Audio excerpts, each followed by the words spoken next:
Okay, let's go. Right, so I'm Chris Kempt. I'm one of the founders of Dead 5. You've heard that already. I've been building web and mobile games for about 20 years now. Over that time, I've either been involved or overseen about 100 games. Some of them very simple. But today, I want to talk to you about the fact that building games is kind of hard, right? And the golden rules that I've developed over the course of that time, based on the mistakes that I've made and that I've seen from other people. So I think the most fundamental rule that I've come up with is that it's really all about belief. And basically, belief underpins everything you do as a creative or other endeavor, and doubt undermines it. So basically, what I've really learned is that you have to be constantly auditing whether there is belief in what you're doing, and changing it, the outcome if there isn't. Secondly, it's really hard to make something fun if you're not having fun making it. Funky in this case. But if you laugh too much, I'm not going to do the time. But basically, it make it fun. Another thing is that it really isn't about tools. It's about skills. A great artist can make great art with anything. Time and time again, I see developers getting obsessed over the tools they're using. And so what we've learned over the years is that by focusing on the goals that we're trying to achieve and not features, we get better results. Because the thing is that if you jump to conclusions in what you're trying to achieve, then you paint yourself into a corner. And so similarly, don't get tied up in documentation. Most things, in my experience, can be summarized on a sheet of A4. Right? And so instead of being tied up in a 300-page GDD, which at best is boring and at worst is very out of date, summarize. Face-to-face communication is king. And so wherever possible, we try and talk face-to-face about what we're doing, which speeds up the transference of ideas and the development of ideas immeasurably. However, when you have meetings, you need to bookend your meetings. And again, this is something I see time and time again, that people don't set clear objectives at the start of a meeting. And they don't record the outcomes at the end. And so basically, without doing that, what you have is just a free-for-all and you don't achieve anything. And this is a bit of a cliche, but you need to have lots of T's in your team.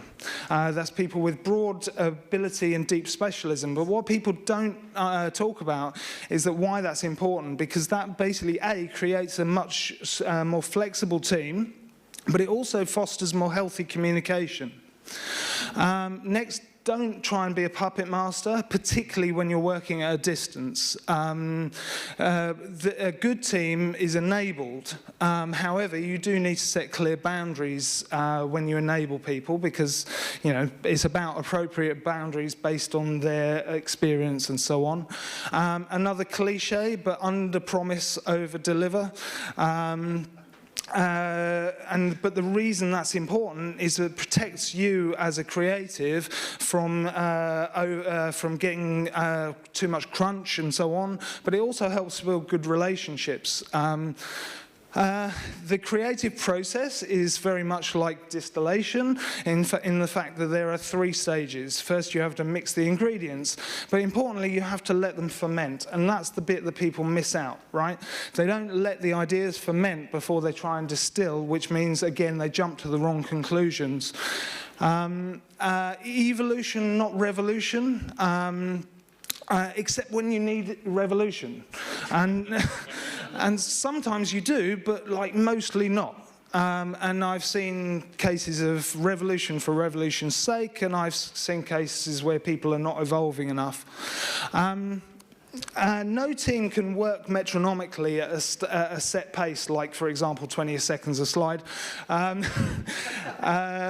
And so, but one of the key things that helps me is that I think about it as conducting an orchestra or a dance. You know, we need to have peaks and troughs. There needs to be downtime and uptime. And you also need to be open to suggestions and have a clear forum for that. I actually really like this box. I might have one in the office. But the key thing is there need to be boundaries around that as well. And so, because actually teams work most effectively when there's actually clear direction and leadership, because too many cooks do definitely spoil the broth. Design by committee is to be avoided at all costs. What we try and do is make sure that there are always product owners or feature owners, or that somebody has ownership over what is going on in the team. This is a bit of a kind of side issue, but spreadsheets. Like basically, it astounds me just how many people involved in particularly producing and building games don't know how to use basic spreadsheet stuff. So like if you don't, go spend a weekend learning pivot tables, and it will be a great thing for you. And finally, another cliche, which is measure twice and cut once. But again, people don't talk about why that's important, and the reason it's important is because it takes twice as much work to unfuck something once it's become fucked than to fucking get it right in the first place. So thanks for listening.